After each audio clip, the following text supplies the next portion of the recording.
Então tá, vamos lá. Boa tarde aí, hoje é a terceira aula, né, do curso. Então só lembrando aqui um instante, na aula passada nós discutimos, tudo bem, hein? Discutimos o teorema de Noether, né? Mostrei o teorema de Noether na mecânica de partículas, né? No sistema discreto, né? Mas nós falamos assim, da simetria em geral global. Hoje eu queria apresentar para vocês, retornando aquele exemplo muito bom, rico, né, do oscilador harmônico bidimensional. A gente mostrou, por exemplo, que o oscilador harmônico bidimensional, né, do ponto de vista da mecânica clássica, a gente pode conduzi-lo a uma formulação em que tem uma simetria SO2.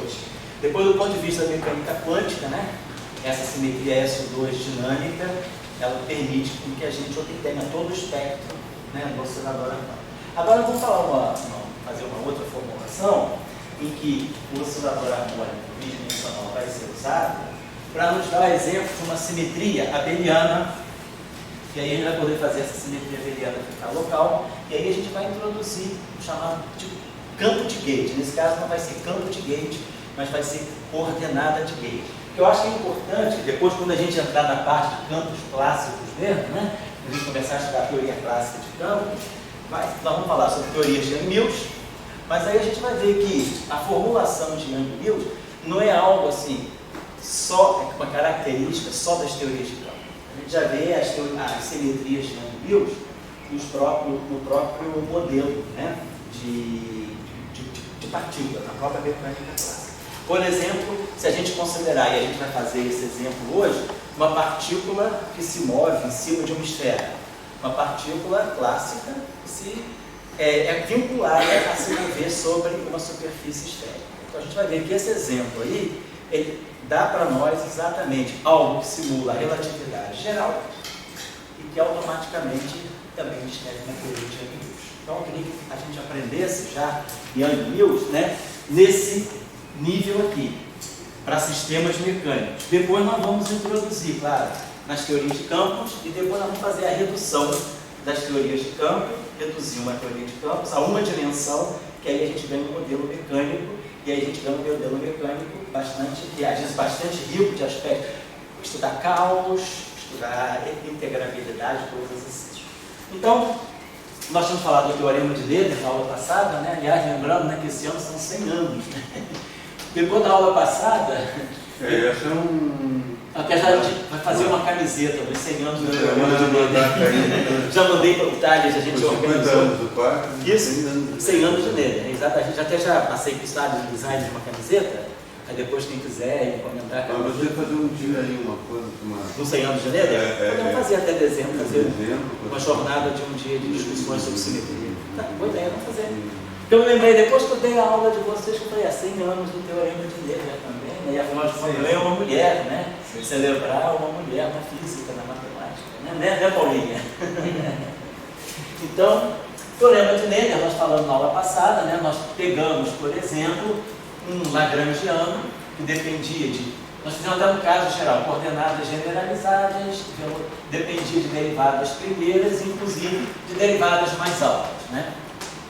Então, nós tínhamos escrito um lagrangiano um pouquinho mais geral, introduzindo a dependência nas derivadas mais altas. E aí a gente derivou o teorema de Noether e mostrou que se nós tivéssemos transformações de simetria, né, dessa forma aqui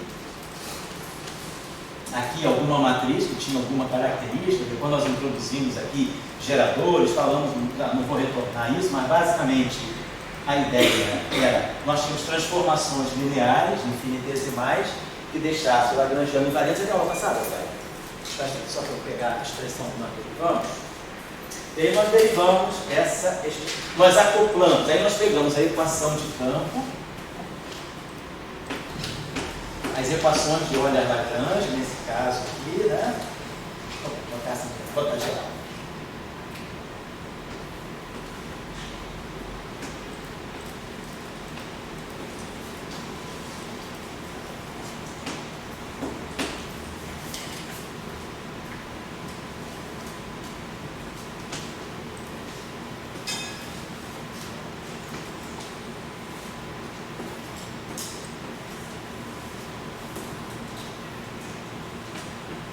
Então nós tínhamos equações de Euler-Lagrange.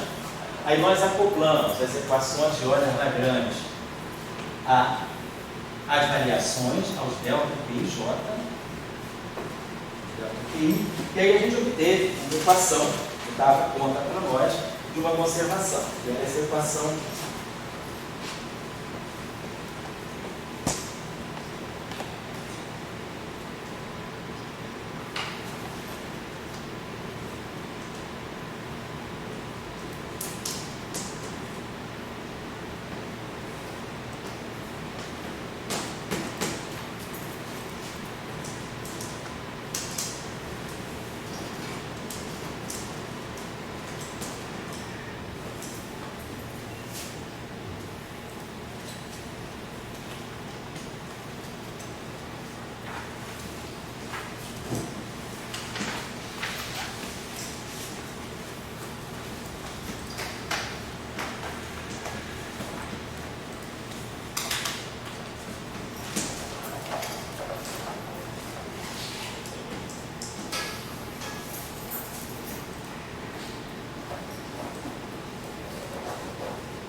Então, nós tínhamos mostrado na aula passada que se a gente acopla a equação de onda, com a variação, né? A variação ela aparece aqui sob essa forma. E isso aqui, para nós, se nós olharmos, né, pela regra da cadeia, isso aqui está dando para nós justamente a variação do lagrangiano. Se a gente variar o lagrangiano, se a gente variar as coordenadas QI, a variação total do lagrangiano vai ser dl dqi delta QI, dl dqi com delta QI ponto, dl dqi dois pontos, delta QI dois pontos. Agora, se o lagrangiano for invariante, se o lagrangiano é invariante, isso aqui é zero. E aí nós temos uma lei de conservação. A lei de conservação é essa aqui. Esses são os momenta canônicos. Se nós temos derivadas segundas, então QI dois pontos. Então, se nós temos derivadas segundas, nós temos duas categorias de momento. Temos o momento canônico, se não temos derivada segunda, isso aqui é zero. Aí a gente ganha exatamente dl dqi ponto, delta QI, que é o teorema de Noether usual. Se nós temos dependência na derivada segunda, nós precisamos estender a noção de momentos canônicos. Nós temos o momento canônico associado à velocidade, por isso que aqui a gente tira a derivada de dois pontos, e o momento canônico associado à coordenada, que é dl dqi ponto. Então, tá? Se dl é zero, agora eu esqueci de falar uma coisa na aula passada, também preciso chamar a atenção. Às vezes, essa derivada, a variação do lagrangiano não precisa ser zero. Em algumas situações, e é o caso da supersimetria. Se alguém já ouviu falar da supersimetria, mas não sabe exatamente o que é, a supersimetria ela é uma simetria tal que ela nunca é simetria do lagrangiano. Ela só é simetria da ação. Sempre que a gente pegar um lagrangiano e fizer uma transformação de supersimetria, a variação do lagrangiano, o lagrangiano não é invariante, mas ele muda por uma derivada temporal de alguma grandeza. Então, do ponto de vista da ação, a ação é invariante, porque a ação é integral no tempo do lagrangiano. Se o ΔL, então a variação da ação vai ser a variação do tempo, né? A integral no tempo do ΔL. Se esse ΔL é um DDT de alguma grandeza G, nós temos a derivada de a integral de uma derivada. Então isso aqui basicamente é o G nesse extremo e o G nesse outro extremo. Como esse G é uma função das coordenadas, e as coordenadas elas são fixas, elas têm variações a extremos fixos, Então, a variação da ação é zero. Então, não necessariamente, a lei de conservação, ela não sai só quando o lagrangiano é invariante. Ela pode sair também, ela vai sair, na verdade, se a ação é invariante. Às vezes, a ação é invariante porque o lagrangiano já é invariante. Então, se ΔL é zero, ΔS automaticamente é zero. Mas o lagrangiano pode não ser invariante. Mas se ele variar por uma derivada temporal, a ação é invariante. E aí a ação, então, porque se essa derivada aqui não for, se essa ΔL não for zero, imagina que esse ΔL seja, por exemplo, a derivada temporal de uma certa função g, das coordenadas, né, q ponto, q2 pontos e t. Como é que vocês vão ter a derivada? Bom, então, claro, eu posso incorporar isso aqui e aqui, e aí a minha lei de conservação, se o lagrangiano não for invariante, mas se o lagrangiano, a variação do lagrangiano for uma derivada temporal, eu posso esquecer isso aqui, porque isso tudo aqui é isso aqui, e aí eu trago esse carinha para cá, senão eu posso botar assim. Isso mais isso é igual a zero, então eu introduzo esse g de t aqui. E aí, quem é zero é isso aqui. Então, esse g de t, ele pode ser incorporado àquela conservação que estava vindo do teorema de Noether. Tá? Então, essa situação que eu queria chamar a atenção para vocês. Né? Não é necessário que o lagrangiano seja invariante. O que é importante é que a ação seja invariante. Nós temos três possibilidades para ter simetria. A gente pode ter invariância da ação, ação invariante. É o caso, por exemplo, da supersimetria e de algumas outras simetrias, como a simetria conforme. Ação invariante, então ΔS igual a zero. Outra situação é ter ΔL zero. Então, o lagrangiano já é invariante. E aí, por consequência, a ação também é invariante. Mas às vezes nós temos invariância das equações de movimento, que é uma outra forma também da gente ter simetria. Então a gente pode ver a simetria em vários aspectos. Mas é sempre importante a gente dizer, ó, eu tenho essa simetria. Essa é uma simetria da ação. Declarar a simetria de qual é a estrutura que tem a simetria. É a ação? É o lagrangiano? São as equações de campo? As equações de movimento? Então eu vou levando e chamando a atenção de vocês. Então, é o caso da supersimetria. No caso da supersimetria, não é o lagrangiano invariante. Então vamos ter aqui no curso uma pequena parte, assim, uma aula talvez sobre mecânica quântica supercinética. Mecânica quântica, mecânica supercinética, mecânica clássica supercinética. E aí, no caso da supersimetria, a variação do lagrangiano é a derivada temporal de uma certa função g. E aí, nós temos, né, ΔS igual a zero. E aí, como ΔL é a derivada temporal desse g, esse g entra, né, eu posso redefinir a minha grandeza conservada incluindo o g. Então, a minha grandeza conservada é tudo aquilo com a inclusão do termo que vem da variação do lagrangiano. Então, é o caso do processo. Então, nós temos nele. Nós temos o teorema de Noether valendo. Certo? Só estou chamando a atenção disso. Legal? Bom, vamos falar agora de um exemplo assim, explícito. Vou pegar um exemplo claro, explícito. Na aula passada nós trabalhamos o caso da simetria de rotação, em SO3, demonstrando que as componentes do momento angular eram grandezas conservadas. Né? Na aula passada a gente pegou exatamente o caso de pegamos o caso de um oscilador, pegamos o caso do campo central, um potencial que dependia só das distâncias, e usamos o teorema de Noether mostrando que a grandeza conservada eram as três componentes do momento angular. O momento angular orbital, né? Lx, Ly e Lz. Então ficou o exemplo da. Vamos pegar agora, vamos retomar um exemplo simples, que é o oscilador harmônico. Vou pegar aqui o lagrangiano do oscilador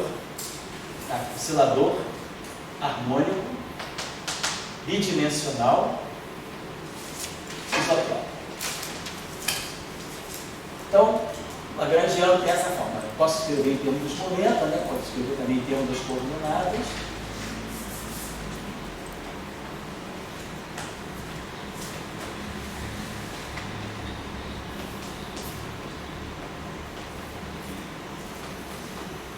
Não precisa nem ser oscilador harmônico.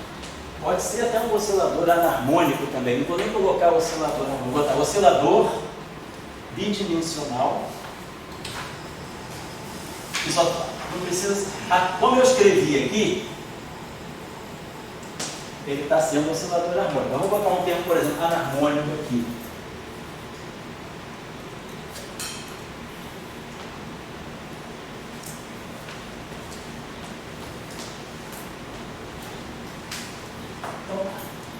Tem um termo agora que é um termo de anarmonicidade, né, que dá uma coordenada quarta, o termo x4. Né? Nós tínhamos usado esse exemplo, acho que numa aula aqui, não foi nesse curso, eu acho que foi nesse curso, a gente fez o exemplo do modelo de Higgs, foi nesse curso. A gente introduziu o termo quarto, fez o mecanismo mostrou como é que poderia ter uma chamada quebra espontânea de simetria, e como é que aparecia um mecanismo de Higgs, que a Eduardo até perguntou, como é que a gente gerava massa de uma outra coordenada que não tinha inércia. Olha, então tá aí. Então a gente tem esse exemplo aqui. Vou fazer, bom, nós já sabemos aqui claramente que esse lagrangiano aqui é invariante se eu fizer transformações de SO2. O que são as transformações de SO2? Transformações de SO2 são aquelas matrizes, né, ortogonais com determinante 1. E aí a gente viu que a forma mais geral de uma matriz ortogonal com determinante 1 é essa forma aqui.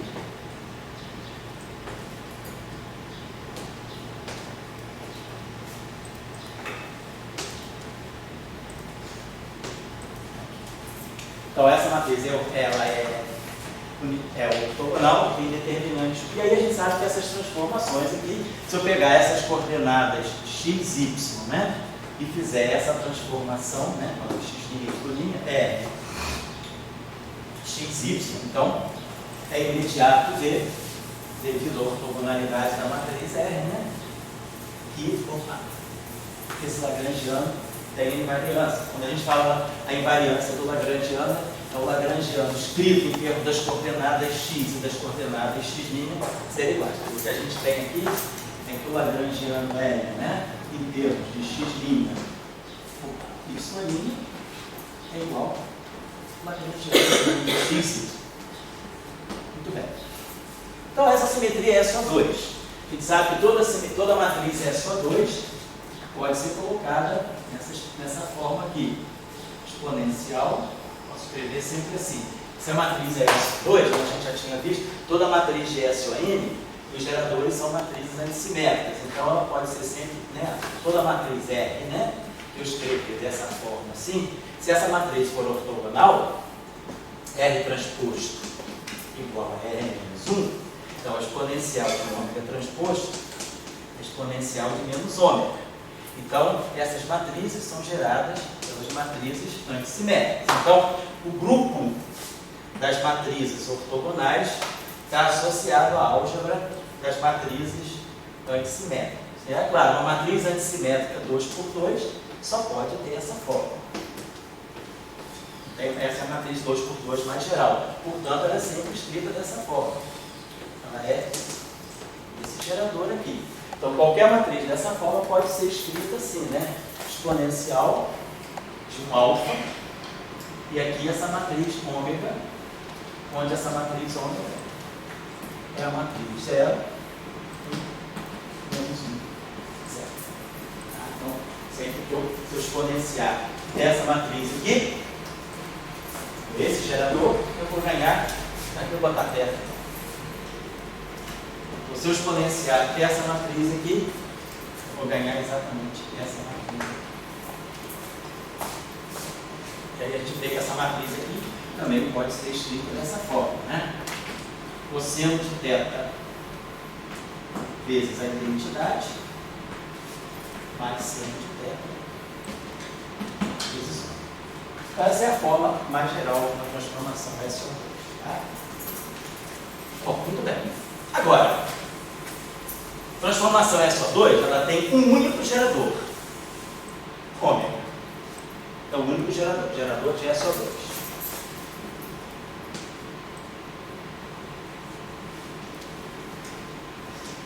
Claro, toda matriz comuta consigo próprio. Então, o ômega comuta consigo próprio. Então, esse grupo é um grupo chamado abeliano. Então, SO2 tem um único gerador. Então, é um chamado grupo abeliano porque ele tem uma estrutura comutativa, não tem mais de um gerador. Agora, eu posso conduzir esse problema de uma forma mais interessante. Seria o seguinte, para a gente colocar a coisa mais próxima da simetria do eletromagnetismo. A gente pode redefinir essas coordenadas de uma forma complexa. Eu posso pegar x mais y e dizer, eu defini aqui uma coordenada z. Certo? Então, x menos y é z complexo conjugado. E aí, claro, x2 mais y2 é z estar z. Então, com essas novas coordenadas, eu estou complexificando um problema que é real. Claro que o problema é real, mas eu estou simplesmente dando uma descrição pelo oscilador bidimensional isotrópico. Então, eu posso escrever a energia cinética dele como meio de n, z ponto complexo conjugado, z ponto. Ou seja, x ponto ao quadrado mais y ponto ao quadrado. Menos meio de k, z complexo conjugado, z. Menos um quarto de psi, z conjugado, z ao quadrado. Certo? Então, nós colocamos o mesmo problema de uma forma complexa. A mesma simetria que está aqui vai ser lida agora sob a forma de uma transformação de fase. Eu vou dizer que se eu fizer z' igual a exponencial de iθ z, vamos ver só. A nossa transformação de simetria lá era a seguinte: x' era cosseno de θ x mais seno de θ y. Y' menos seno de θ x mais cosseno de θ y.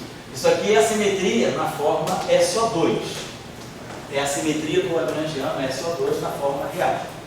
Né? Se eu agora substituo, né, vou botar aqui, vou somar x' mais y'. Então vai ficar cosseno de θ menos i seno de θ x, né? Então vai ficar, vai ficar cosseno de θ, vou botar assim, cosseno de θ x mais seno de θ y menos i seno de θ x mais i cosseno de θ y, né? Então a gente pode fazer aqui o seguinte, vamos juntar x mais y, então eu posso botar aqui esse cosseno de θ em evidência, o cosseno de θ vai me dar x mais y, né? E o seno de θ, a gente vai botar aqui, boto i seno de θ em evidência, i seno de θ em evidência, vai ficar menos x, né? Vou botar menos i seno de θ em evidência. Vai ficar x mais y também, né? Vai ficar cosseno de θx, cosseno de θx, i cosseno de θy, i cosseno de θy, menos i seno de θx, menos i seno de θx, e mais y seno de θ. Então, eu posso fatorar o x mais y, que é o z, né? Então, eu vou ter x' mais y' é o z'. E aqui eu fatorei z, e aqui a fase que está aparecendo é cosseno menos i seno. Então, fica exponencial de menos iθ z. Então, aqui é o menos i. E é claro, se z se transforma desse modo, z está, z complexo conjugado, vai se transformar desse modo aqui. Então, é a minha simetria. A mesma simetria que é vista em forma real sobre a transformação de matrizes SO2, na forma complexificada, ela fica sob a forma de uma transformação de fase. Essa transformação de fase é o que nós chamamos de transformação comum. Por quê? é uma transformação unidimensional, não tem uma matriz aqui, e é unitária. Essa grandeza aqui, quer dizer, é unitária no sentido de que mW é n menos 1. Se eu tirar o W daquela exponencial, fica e elevado em θ. E se eu tirar o n a menos 1, isso aqui é elevado a menos em θ. Então, se eu tirar o W, vai ficar e elevado em θ. Se eu tirar o inverso, vai ficar e elevado em θ. Então, claro, isso é uma matriz, né? Quer dizer, é uma matriz 1 por 1 unitária, é uma fase, né? A gente chama matrizes unitárias, né? Justamente porque toda matriz unitária ela tem autovalores com módulo 1. Isso, lembrando lá da álgebra linear, se eu tiver uma matriz unitária, quer dizer, uma matriz N, então ela tem problema de autovalores e autovetores. Se nós tirarmos o W dessa equação, isso aqui vai dar dW além de W, lambda está dW. Se eu multiplicar essa equação aqui, vamos dizer que a gente multiplica essa equação aqui por V, né? Isso aqui é N lambda, eu vou precisar produzir aqui um lambda da Então vamos multiplicar isso aqui por NV. E aqui por NV. Boto NV dos dois lados. Então, MWN é identidade, que é a matriz unitária. Então, isso aqui dá módulo de V ao quadrado. Agora, MV é lambda V. Então, isso aqui vai dar módulo de lambda ao quadrado. E vai dar módulo de V ao quadrado. Então, isso aqui cancela. Então, módulo de lambda ao quadrado é igual a 1. Então, toda matriz unitária, os autovalores dela são complexos de módulo 1, portanto, são fases. Então, né, toda matriz unitária, ela pode sempre ser, toda matriz unitária, não, toda matriz elitiana pode ser diagonalizada por transformação unitária. Mas a matriz unitária, uma vez que ela for diagonalizada, toda a diagonal dela vão ser fases. Então, por isso, isso aqui é o exemplo mais simples de uma matriz unitária, né, unidimensional. Ela é uma fase. Estou chamando a atenção disso. Bom, então, o problema, nós conseguimos transformar. Quer dizer, uma coisa assim, transformamos um problema que é real, oscilador harmônico, né, bidimensional, nós colocamos esse problema real sob forma complexa. E aí vamos explorar a simetria. Se a simetria é SO2, né, que não é uma simetria complexa, claro, é uma simetria, né, dessa forma aqui. Quer dizer, a minha transformação em termos de x, y, é isso aqui. X', y', esse vetor coluna aqui, vai ser essa transformação exponencial de θ ômega, x, y. Mas aqui eu tenho uma matriz, eu tenho uma fase. Aqui a gente está colocando de uma forma mais simples, né? Que é uma mera transformação de fase. Então, muito bem. Então, essa transformação aqui é uma transformação global. Essa transformação está valendo em qualquer instante de tempo. Z é uma função do tempo. As coordenadas x e y, elas evoluem com o tempo. Então, nós temos um problema que é dependente do tempo. Mas a transformação é uma transformação constante. Esse θ não é um θ de t, é um θ constante. Agora, a questão que a gente se coloca é: será que teria sentido nós fazermos uma transformação desse tipo que fosse colocada, chamada localmente, fosse transformada? Essa transformação aqui é global. Então, isso aqui é uma transformação global. Θ constante. Imagine que essa transformação ficasse local. Vamos passar essa transformação global para uma transformação local. Ou seja, θ vai ser uma função de tempo. Então, para cada instante de tempo, né, eu faço, quer dizer, a coordenada z, né, em diferentes instantes de tempo, vai ter diferentes transformações. A transformação, ela não vale para todos os tempos. Aí vamos ver o que vai acontecer. Vamos apagar aqui. Então, a nossa coordenada z, vamos escrever aqui, né, z', vamos colocar aqui, é exponencial de menos θ z. Então, os termos que não têm derivada, né, tudo bem, Vamos ver o que acontece com a velocidade nesse caso. Vamos tirar a derivada temporal. Z', derivada no tempo, vai ser exponencial e a velocidade Z. Mas agora esse θ depende de T. Então eu vou ter que ganhar um termo novo. Menos I, menos I, a própria exponencial, θ ponto, Z. Então, o fato da transformação agora ser local, a gente agora se pergunta, se eu pegar Z' ponto, complexo conjugado, Z' ponto, o que isso vai dar para nós? Então, eu vou ter essa exponencial aqui fatória, vou botar aqui, vai ficar. Então, Z, vou botar isso aqui de forma a menos I θ, aí aqui nós vamos ter Z ponto menos I θ ponto Z. Que eu posso escrever também assim, exponencial de menos I θ, aí posso escrever assim, derivada temporal menos I θ ponto, tudo isso aqui atuando em Z. Só favorei isso aqui, né?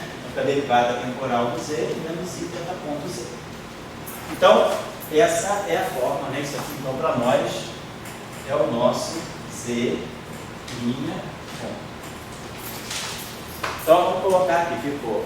Então, vai ficar exponencial de I θ, eu estou pegando agora o conjugado complexo, elevado a I θ. E aí vai ficar Z ponto, Z estar, Z' ponto, estar. Só tirar o conjugado complexo aqui, o conjugado complexo aqui, digamos, Z', pegando Z', né? Então aqui é Z. E aqui vai ficar mais I θ ponto, θ é real, Z estar, vezes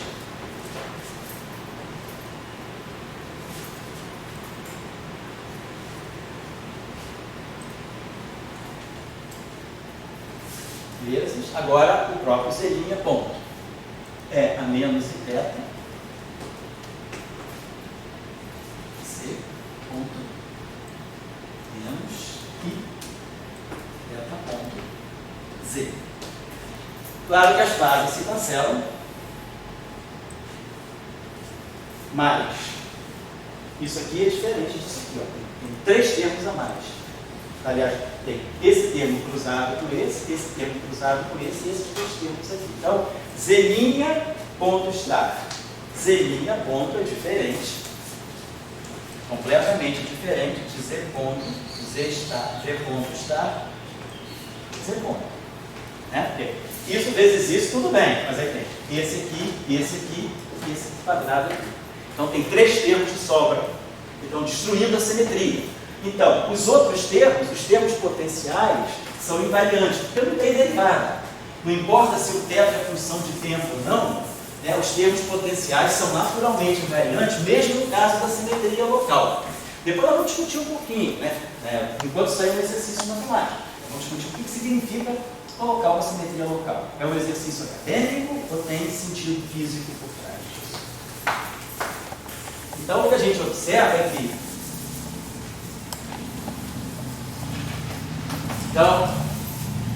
a quebra ou a violação, né, são os 2 termos que a gente usa muito na linguagem das simetrias, né, a violação ou a quebra da simetria em sua edição local concentra-se localiza-se local concentra-se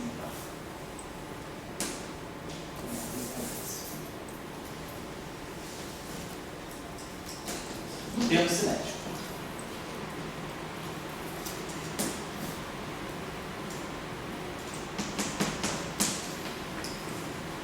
os termos potenciais são invariantes.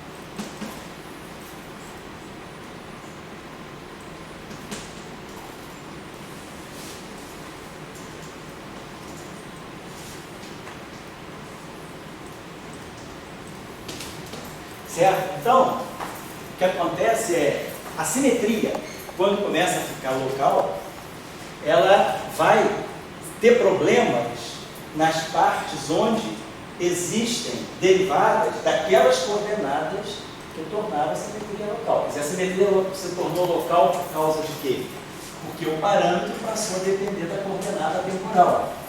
Mas a coordenada temporal aparece sob a forma de derivada no termo cinético. E aí ela causa o problema. O problema está aqui. Se no caso anterior, que era o caso global, θ ponto é zero, θ era constante. Então, isso aqui desaparecia, eu tinha isso aqui igual. Perfeito. Mas agora essa medida ficou total. E aí, isso arrebentou, né? Quebrou, violou a nossa simetria. Então, a gente se pergunta, tem como recuperar a simetria? Ah,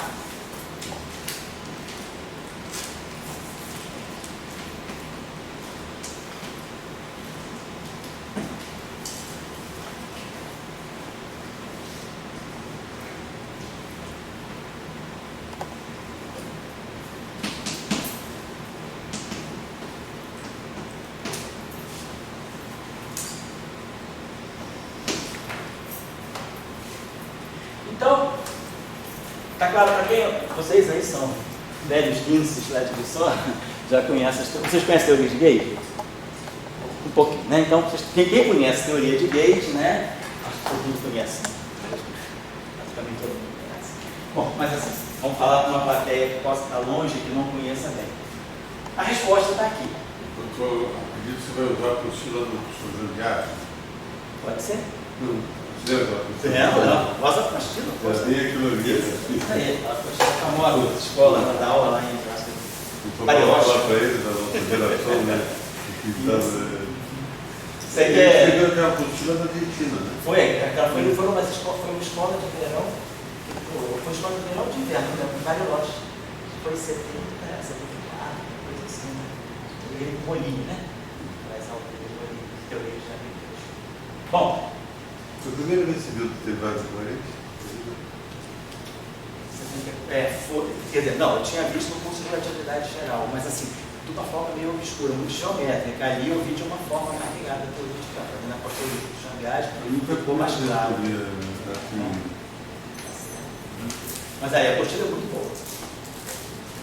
Bom, vamos lá. O que a gente pode fazer? Né? A gente precisa recuperar a simetria pelo termo cinético. O que está quebrando a simetria? Esse termo aqui. Então, claro, esse procedimento, né, vai ser depois generalizado para o caso não abeliano, que é o caso que a gente vai chamar de Mills, mas esse procedimento, digamos, não é desconhecido de quem já fez um curso básico de mecânica clássica e estudou a dinâmica de uma partícula com carga elétrica num campo eletromagnético externo. O que a gente faz lá? A gente introduz a chamada prescrição do acoplamento mínimo. A gente modifica, né? Modifica os potenciais introduz os potenciais eletromagnéticos justamente nos termos, né? No termo cinético, quer dizer, no termo de momento e no termo de hamiltoniano, que é a energia. Aqui vamos fazer o seguinte: o que nós precisamos, o que está acontecendo para a gente perder a simetria? O que está acontecendo para nós perdermos a simetria é o aparecimento desse termo aqui com essa derivada aqui. Então vamos pensar o seguinte: se nós está aqui, basicamente é isso aqui. A simetria ser local, ela de uma certa maneira alterou a derivada temporal. da derivada temporal, que antes era só ddt, pela transformação da velocidade, pela transformação da derivada temporal, nós estamos vendo que a derivada temporal, ela apareceu naturalmente, vamos dizer assim, deslocada por essa grandeza. Então, se a gente fizesse o seguinte truque, por enquanto é um truque, depois vai ganhar sentido mais físico, né? O que eu poderia fazer para recuperar? O que seria interessante? Seria interessante, o que nós queremos é que, para ser invariante, os termos potenciais eles têm essa característica. A coordenada se transforma com essa fase aqui. Essa é a transformação.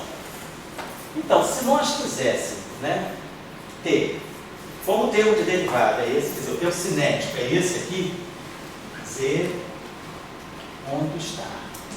Z ponto, né? Se nós quisermos que esse termo aqui seja invariante, se acontecesse da derivada temporal de Z se transformar dessa forma também, seria ótimo. O que está acontecendo é que a derivada temporal de Z está ganhando um termo extra. Então o que a gente faz normalmente é o seguinte: a gente sai dessa derivada, a prescrição que a gente faz, saímos dessa derivada e vamos passar para uma derivada D maiúsculo, vamos chamar assim dt. Introduzimos uma nova derivada. O que é o operador de derivada na matemática? O operador de derivada na matemática é um operador que fundamentalmente deve satisfazer uma coisa chamada regra de Leibniz. A derivada do produto é a derivada de um termo, de um fator pelo outro, mais o primeiro fator pela derivada do segundo. Isso caracteriza uma operação de derivada. Que, se nós agora definirmos essa derivada de tal maneira que seja a derivada antiga, não quero perder o caráter de derivada. Mas que eu coloque aqui, eu vou introduzir uma grandeza nova. Introduzir uma coordenada nova, A de t, tal que essa coordenada A de t, ela também sente a transformação de simetria, tal que a linha de t se transforme como A de t menos, não mais, θ ponto de... Imagina que eu fizesse isso aqui. Eu introduzi essa grandeza aqui, modifiquei a derivada. Então eu tenho uma nova derivada. Introduzi esse objeto. No lugar da derivada de z, quer dizer, eu vou substituir z ponto, nós estamos fazendo isso. Nós vamos substituir z ponto por ddt de z mais i a de t c. Vamos substituir essa derivada por esse objeto. E aí, é claro, vamos ver o seguinte: quem vai ser a transformação? Quem vai ser ddt do z i? Vai ser ddt. Não mexeu no tempo. Ninguém tem que mexer no tempo, botar a linha no tempo hora nenhuma. Mais i. A linha de t, z linha de t. Isso aqui seria como esse objeto aqui vai se transformar. Então, ddt de z', nós já sabemos como se transforma. Esse objeto aqui, já viu, vai ser t elevado a menos zeta, esse termo aqui. Vamos fazer o seguinte, esse termo aqui.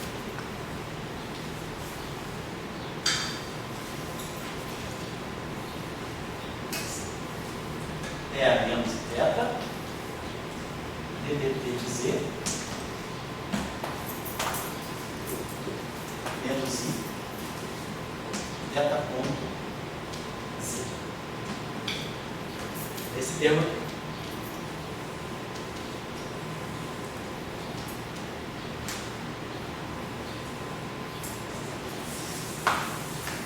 E agora, esse termo aqui vai ficar mais i, a linha de t. A de t mais θ ponto de t. vezes Z' de T. É menos Zeta. Então, o que a gente está vendo? Esse termo aqui, menos Zeta ponto Z, cancela esse termo aqui, Zeta ponto Z. Tem exponencial, tem o I, a exponencial, Zeta ponto Z. O I exponencial, Zeta ponto Z. Então, esse termo aqui vai cancelar esse termo aqui. E aí a gente pode fatorar o E menos Zeta e vai ficar D de T de Z mais I A de T de Z.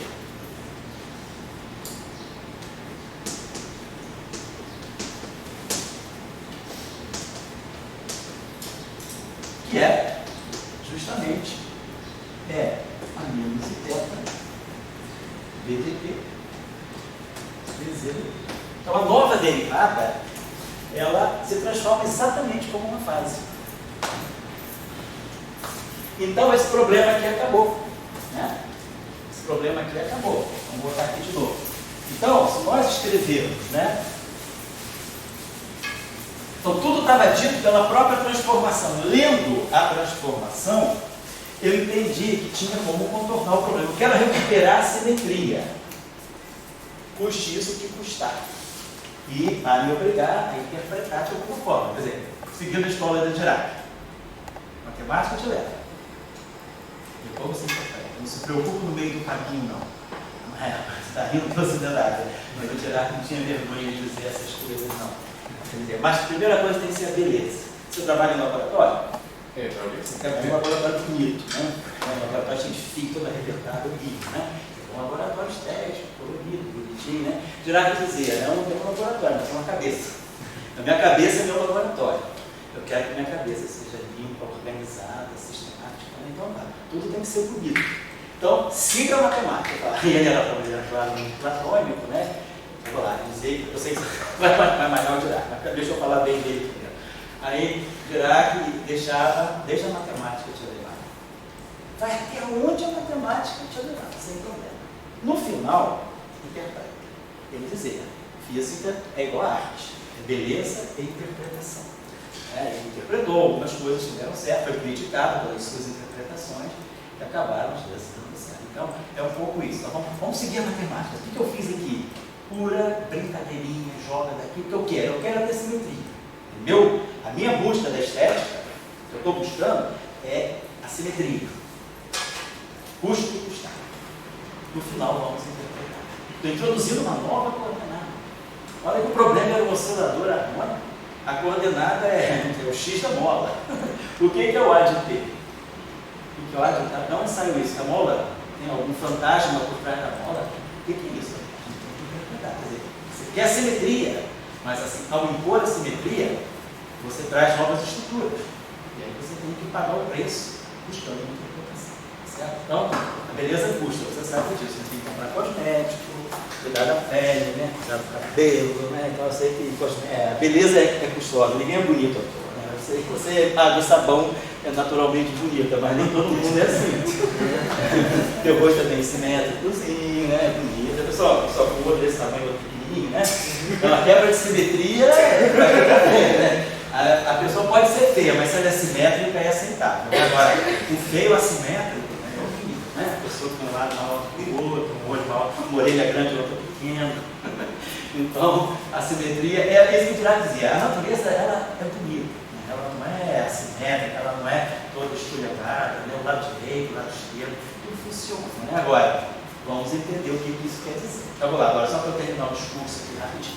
Então, o que nós fizemos foi introduzir uma nova noção de derivada. Eu sei que, para quem está vendo pela primeira vez, não é uma coisa assim imediata, porque a gente está muito acostumado a derivada do tempo. Então, mexer na velocidade, mexer na definição de velocidade, né, a gente está, isso pode ter repercussões. Então, vou só acabar aqui. Então, nós vimos que a coordenada se transforma assim. A novidade é que, DDT de Z' é diferente de E a menos Zeta DDT do Z. Então, a velocidade não se transforma da mesma forma que a coordenada. Mas a nova derivada, ela tem essa capacidade, ela se transforma exatamente como a própria coordenada. Então, essa nova derivada, né, já vou terminando aqui, se transforma desse modo. Então, se eu agora substituir esse termo aqui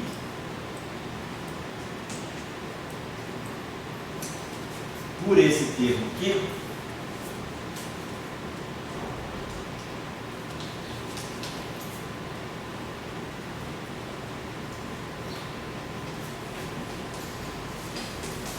cada derivada dessa se transforma assim. Então as fases vão se cancelar. Eu vou ter E e eta. Então, se fizermos isso aqui. Então a gente modificou o termo cinético, introduzindo a nova derivada temporal. E aí, DDT, dizer ponto, está, DDT, dizer, tudo isso em linha é igual a DDT, dizer, está, então o termo cinético agora fica variante. Por quê? Porque o termo cinético se transforma exatamente como a própria coordenada. É por isso que a gente chama de derivada covariante, porque ela se transforma, ela varia, né? Ela se transforma da mesma forma que a derivada, ela transforma concomitantemente, né? Quer dizer, covariante é que varia junto, né? Então, essa derivada aqui, né, é a chamada DDT, é a chamada derivada covariante. Porque ela faz a derivada temporal da coordenada variar da mesma forma que a própria coordenada. Antes eu tinha esse problema e agora o problema foi resolvido dessa forma. Já vou lá, acabou. Então nós temos o termo cinético dessa maneira, né? Introduzimos então uma coordenada nova, A de T, e essa coordenada nova, ela não é uma coordenada inerte, ela percebe a transformação de simetria. Justamente é ela, né, por se transformar, ela absorve, vamos dizer assim, o lixo que estava fazendo esse problema aqui. Quer dizer, o problema que estava aqui, ele é justamente sanado, porque esse campo, ele entra no jogo e, vamos dizer assim, ele entra para sugar, né, a parte escura da transformação. Ele limpa o problema, tá certo? Então, esse é um exemplo simples, né, de uma simetria abeliana. É isso que a gente faz, por exemplo, na mecânica clássica, quando a gente introduz a chamada derivada covariante, acoplamento mínimo, é isso que a gente chama. Então, vamos lá, desculpa aí, é só para finalizar o discurso, que eu sei que você vai abrir uma bela discussão. Então, isso aqui está fazendo o quê? Eu estou acoplando a minha coordenada a uma coordenada externa, que se transforma desse modo. Então, é isso que a gente chama de acoplamento mínimo.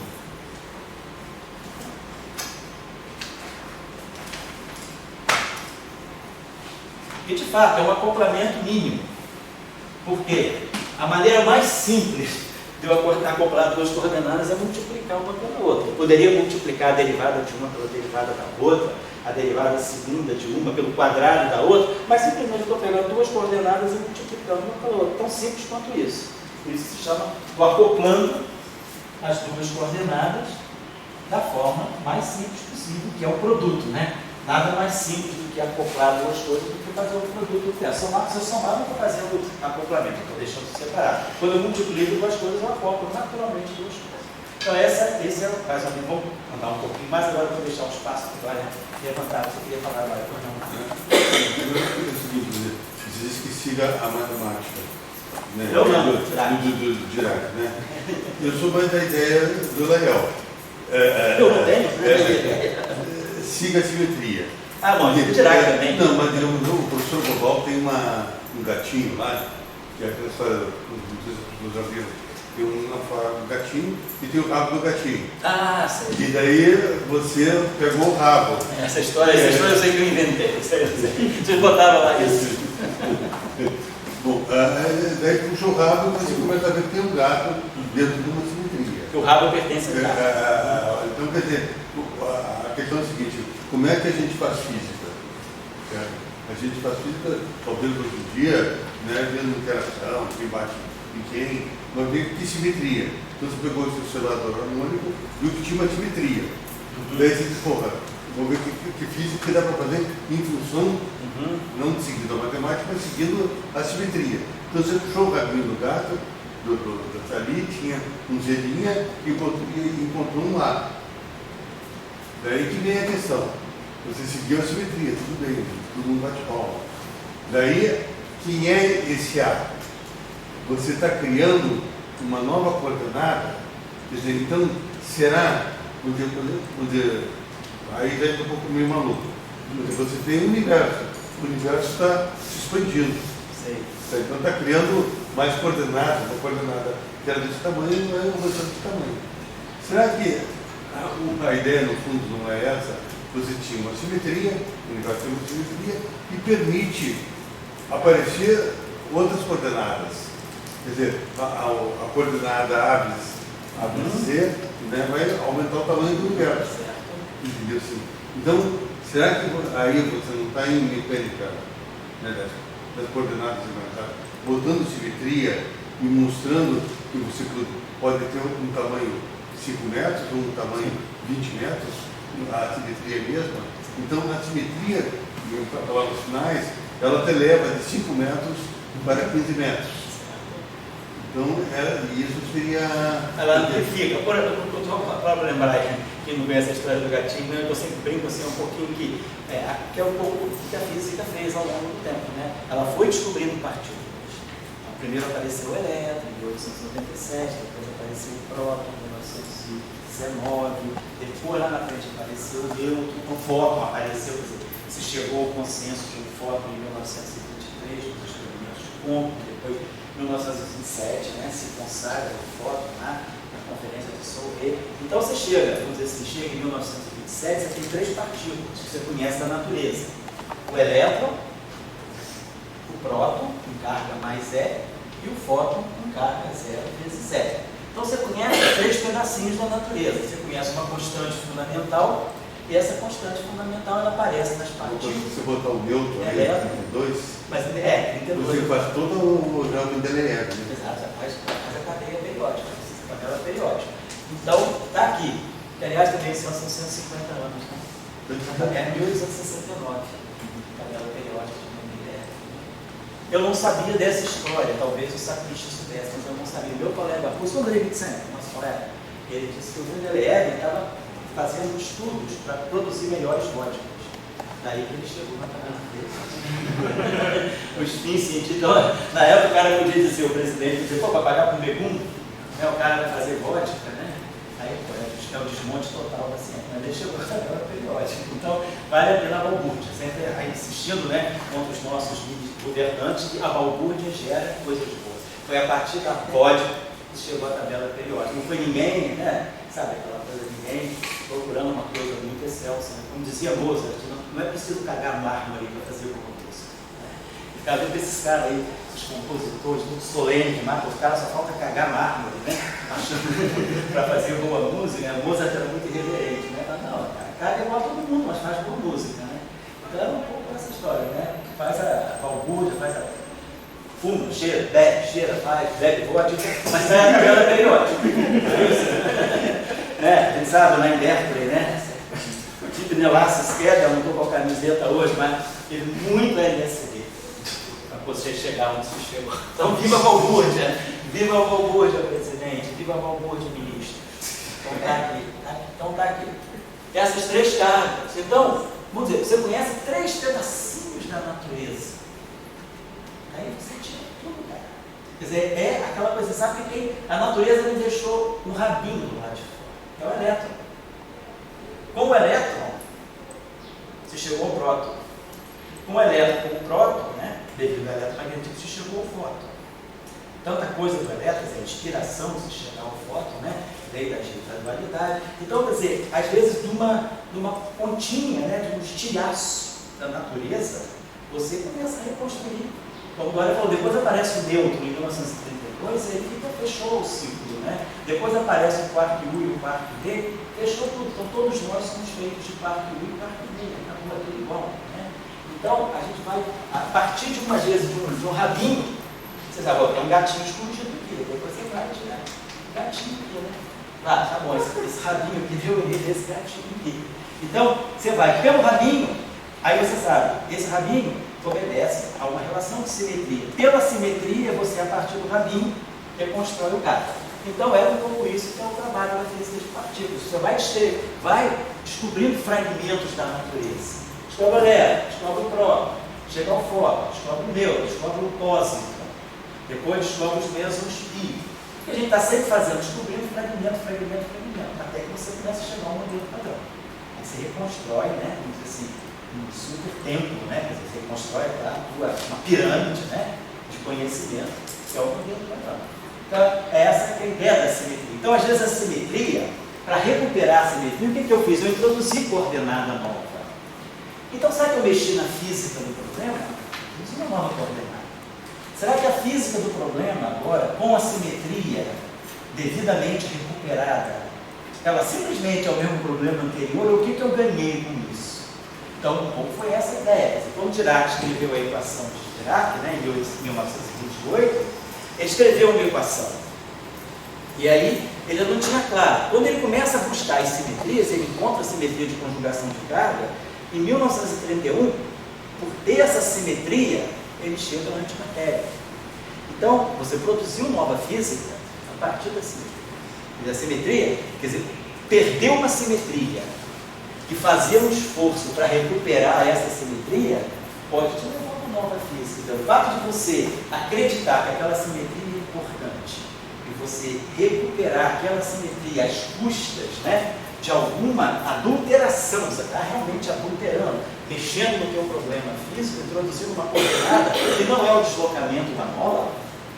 Então, da onde é que saiu essa coordenada? Essa coordenada, ela saiu, ela está colocada aí para recuperar a simetria. Agora, recuperei a simetria. E o que eu ganhei com isso ou o que eu perdi? Pois, vamos ver agora. Então, essa é a ideia. Então, a simetria, ela é importante. A gente acabou também, depois, né? A gente sabe, hoje em dia a gente tem, por exemplo, supersimetria. Então, a gente sabe que a supersimetria ela está produzindo para nós uma série de expectativas em física, de novas partículas, de novos padrões de interação. Então, quando você coloca uma simetria em física, né, você não coloca só o aspecto cinemático classificatório, você pode estar colocando novas interações. Então, essa lição é simples, é um problema tão simples que, vamos dizer, será que um aluno de física, o que a gente falou? Oscilador harmônico, eu acho que no terceiro ano da faculdade, no segundo ano da universidade, na Índia eu sei que sim, no Brasil é óbvio, mas no segundo ano da universidade, todos nós já sabemos um pouco de variáveis, como digo, análise complexa. A gente sabe o mínimo de cálculo complexo, a gente sabe o que é o número complexo, se eu conjugar. Todos sabemos tirar a derivada temporal. Sabemos escrever uma energia. Todo mundo sabe escrever energia, todo mundo sabe lá no primeiro período ou no segundo, então eu não preciso falar de Lagrangiano, mas eu posso falar que o hamiltoniano do meu oscilador harmônico, né, é 1/2 de n, vamos dizer assim, x ponto ao quadrado, mais y ponto ao quadrado, mais aquele potencial que eu vou ganhar. E aí todo mundo sabe, a gente pode combinar essas coordenadas em coordenadas complexas, eu posso tornar esse problema complexo. Tornando esse problema complexo, eu tenho a simetria global. Aí eu falo, e se a simetria ficar local?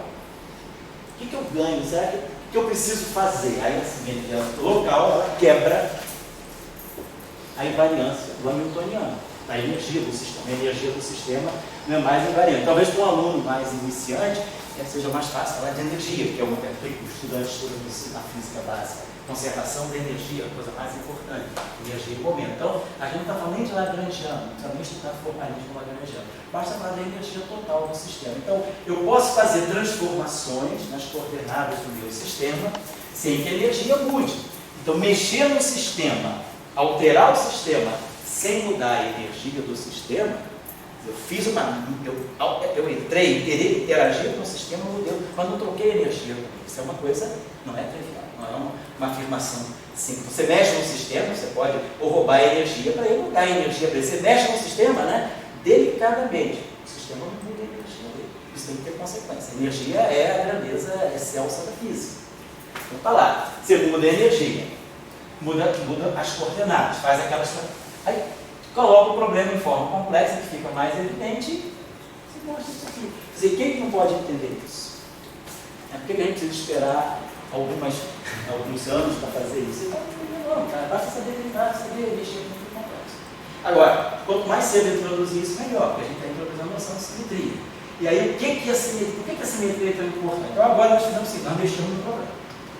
Então, nosso problema agora é novo. Tem simetria local? Tem. Vamos mexer. Então, como é que ficou o nosso problema agora?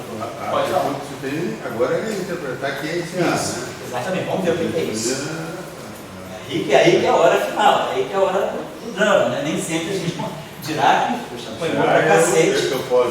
Porque ele interpretou, exatamente. Quando Dirac chegou e falou, olha, tudo isso faz sentido se eu adotar a existência de uma nova partícula na natureza, ele interpretou aquele objeto, né, como sendo uma antipartícula. E aí teve gente que gostou da interpretação, teve gente que não, é igual filme, né? Você vê um filme, você acha que o cara trabalhou bem, ganhou o Oscar, o cara trabalhou tão bem assim, não, o outro, né? O Oscar poderia ser dado para o outro. Então, a interpretação é subjetiva, né? E aí a subjetividade em física é importante, né? A física não é uma ciência positivista, né? As equações, elas falam o que você quer. Eu gosto de palavras, né? O poeta usa as palavras do jeito que ele quer. O aluno físico não vai usar, Dirac falava disso, né? Não leve os seus problemas para a matemática. Traga a matemática para os seus problemas. Você vai fazer a matemática que você quiser, para fazer o que você quer. Isso, né? Então essa é uma coisa radical, né? A gente pensa, que a matemática, a matemática é fundamental, mas assim, estamos diminuindo a matemática dizendo isso, não é? Eu não tenho que deixar a matemática pensar por mim. Eu dizia, e se você quer fazer alguma coisa e não tem matemática, invente. Ele inventou uma matemática, né? Por conta disso, eu quis inventar uma matemática para poder resolver alguns problemas dele. Então isso vamos colocar dessa forma, a gente está mexendo no problema, adulterando o problema, porque a gente tem a simetria. Então essa é a nossa, vamos dizer, a nossa meta, simetria. Então, o que queremos é a simetria. Simetria, né, vamos dizer assim, é o nosso. Simetria é o nosso ponto central.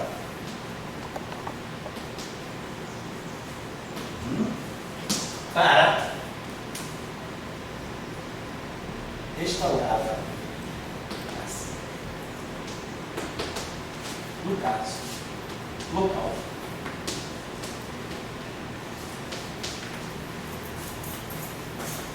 Introduzimos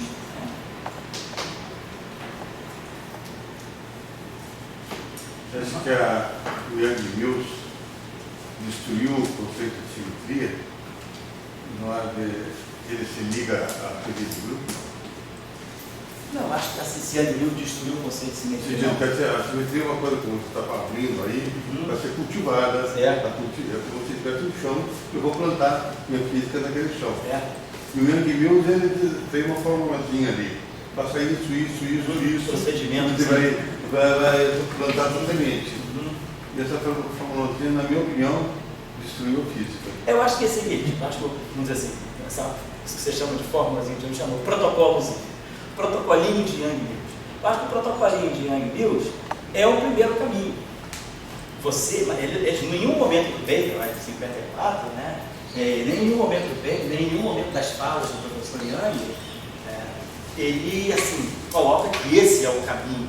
Ele coloca que esse é o início. Depois você pode mexer em Yang Mills de outras formas, né? Você tem uma formulação, você pode buscar formulações alternativas. Quer dizer, você pode estender o protocolo de Yang Mills, né? Para incorporar mais coisas. E aí, claro, à medida que você estende o protocolo de Yang Mills e você mantém a simetria, então o que você quer manter a simetria, custe o que custar. Você introduz mais coisas, mas mantém a simetria. Como que essas mais coisas vão dar? E essas mais coisas podem dar nova física. Então, a gente vai ver. Eu tenho uma visão sobre o GD, assim como a simetria fosse aqueles deuses gregos. Sei. E, digamos, ela tem um sentido muito profundo, a simetria, que é difícil a gente entender assim, porque justamente você fica nessas prescrições de Hegel. Ela oferece infinitos graus de liberdade. Certo. Então, a partir de uma simetria, você pode gerar N coisas, e não poucas, não existe. Então, eu acho que a gente é muito curioso, muito educado. A simetria é tipo Yang e Mill, sabe? Um grupo de simetria, dele você pode tirar infinitos graus de liberdade. Sim. Tem muito aquela figura do Buda. O Buda, a respiração dele vai girando coisas. Então, eu acho que a simetria é um Buda. Fala com essa ficha. Simetria e Buda. Isso aí é com você. Mas digamos, eu acho que. Entendi. É Gelman, né? Beleza, então vamos lá. Então, depois, claro, a gente vai ver que isso é fundamental. A gente recupera o eletromagnetismo, né? Quer dizer, a gente pode escrever. Se Maxwell não tivesse escrito as equações dele, poderia-se reinventar Maxwell no século XX, depois que se conhecesse esse procedimento. Esse procedimento aí, quer dizer, Maxwell descobriu algo, né? Quer dizer, a história, ela não segue, vamos dizer, a cronologia dos conceitos, né? A história nos deu primeiro as equações do Maxwell, ela abriu caminho para muitas coisas. Mas depois que a gente aprende as equações do Maxwell e aprende as consequências, né, da formulação de Maxwell, a gente pode reconstruir, né, do fim para o início. Quer dizer, Maxwell foi construindo da base para o teto, né? A gente pode fazer o contrário. Depois que a gente sabe tudo isso, a gente pode reconstruir do teto para a base. Então a gente pode, saindo daqui, reconstruir as equações de Maxwell. A gente vai ver isso na hora que a gente falar de teoria de campo e for falar das teorias de Young clássicas, né? Bom, vamos lá. Então o que a gente fez? Então o nosso problema agora, nós saímos. Foi mais importante a simetria 1 ou a invariância da luz? Eu acho que é fundamental, acho que a invariância da luz. Eu acho que a simetria 1, no caso de Maxwell, quer dizer, ela entra mais, vamos dizer assim, não é acidente, mas seria mais colateral do que o efeito principal. Eu acho que a coisa fundamental é a constância absoluta da velocidade da luz. Eu acho que é isso aí que detona tudo.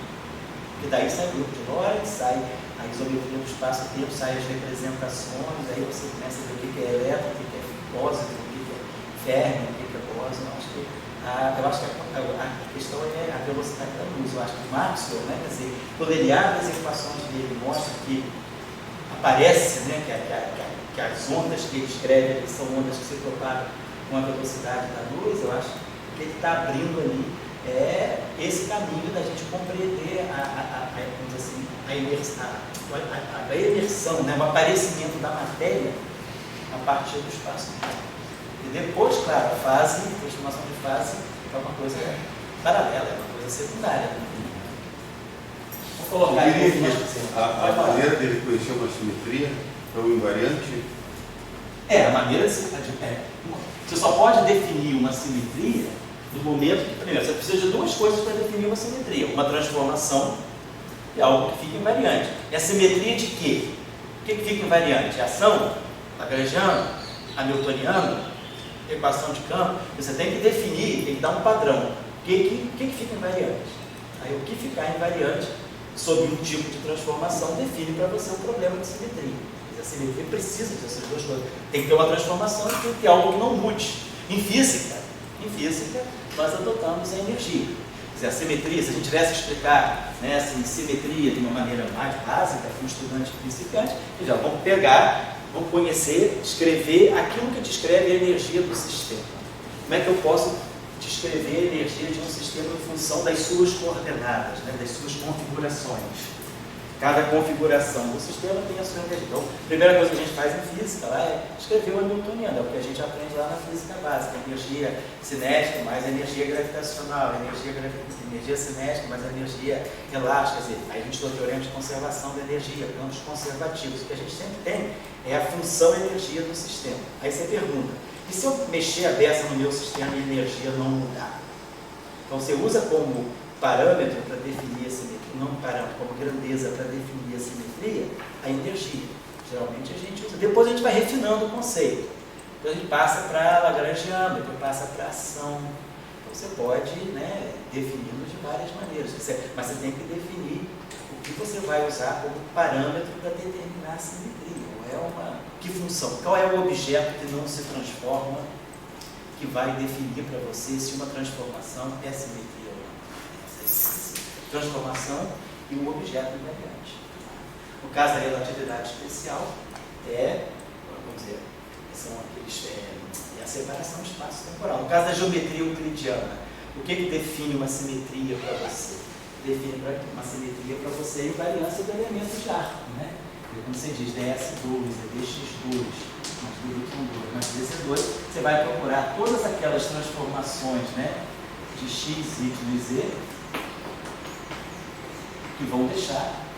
Essas são transformações. Você vai querer fazer transformações que deixam essa grandeza aqui invariante. Aí você chega à transformação que satisfaz essa relação aqui. São transformações ortogonais. E aí então você tem transformações ortogonais que o objeto de invariância do elemento de linha.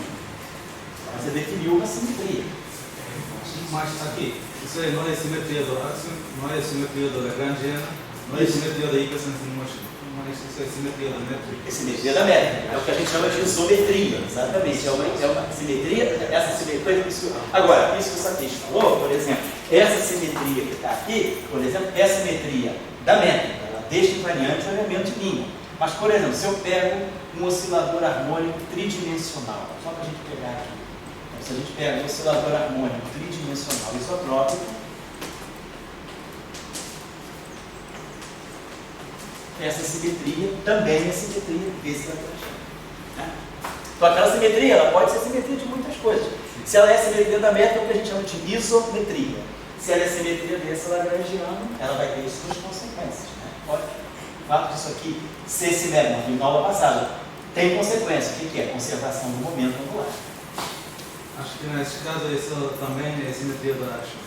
Simetria da ação, também é simetria da ação, exatamente. A simetria do Lagrangiano e a simetria da ação. Então a gente fez o seguinte, nós tínhamos esse problema aqui.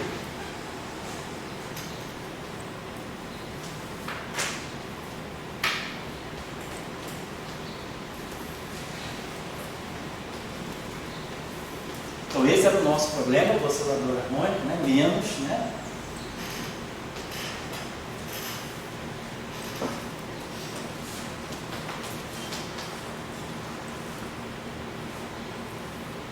Então esse é o nosso problema inicial. Então ele tem simetria local. Global, perdão.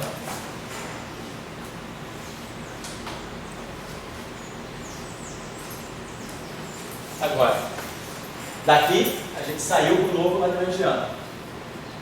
Vou manter a mesma notação L, mas poderia ser um L tio, que é o novo Lagrangiano, que é uma extensão desse, que é o meio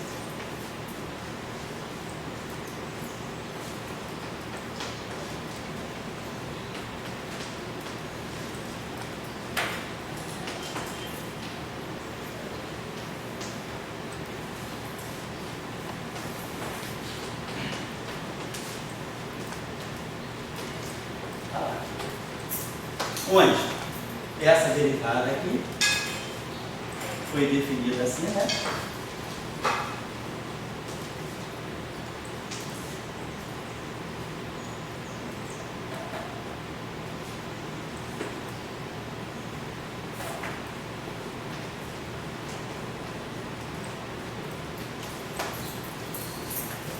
E esse problema aqui, né? Simetria de L, do vamos assim, chamar assim de L2, chamar assim L2, só para não ser o mesmo L,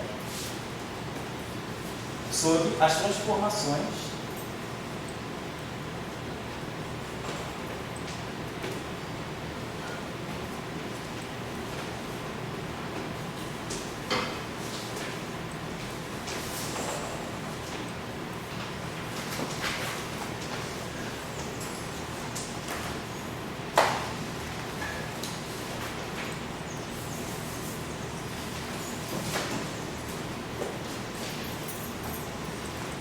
com essas duas transformações simultaneamente, esse lagrangiano aqui fica invariante.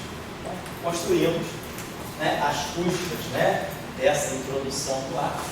De novo, a incapacidade de caracterização. Pode falar. Não, pode falar. Eu gosto de mostrar como o caminhão. Como? O chofer de caminhão aprendendo mecânica. Então, você vinha lá com o seu caminhão andando naquela estrada do Z Estrela. Do Z, né? Do Z. Aí tinha lá com a tua inércia, que tinha uma massa, isso aí se botar, né? Vai ter uma força no seu caminhão total. Agora, de repente, você entra com essa coordenada A. Sim. E essa coordenada A, eu te pergunto, o que eu faço com o meu caminhão quando eu vejo essa coordenada A? Que inércia que ela tem, etc. E eu só te coloco, tem um filme na televisão, em inglês, tem uns meninos que eles entram num armário, eles entram num armário, daí dentro de outro mundo. Entendi. Dentro daquele mundo tem esses bichos assim. É uma série que tem. Narnia. Eu já ouvi isso. Chronicles of Narnia. Narnia. Tudo Então, bem. eles entram ali no grupo. Todo mundo vê, né? Não é só as crianças, né? Eu juro que eu já ouvi falar, mas eu nunca tive tempo de ver.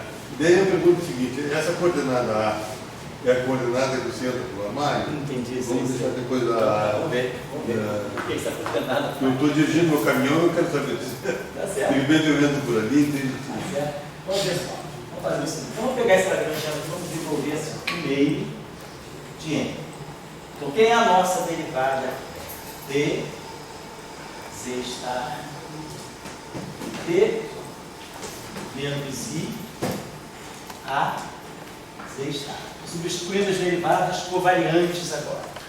dz dt mais I a Z. Então, derivada covariante complexo conjugado e a derivada covariante só menos meio de cada ordem de C ao quadrado.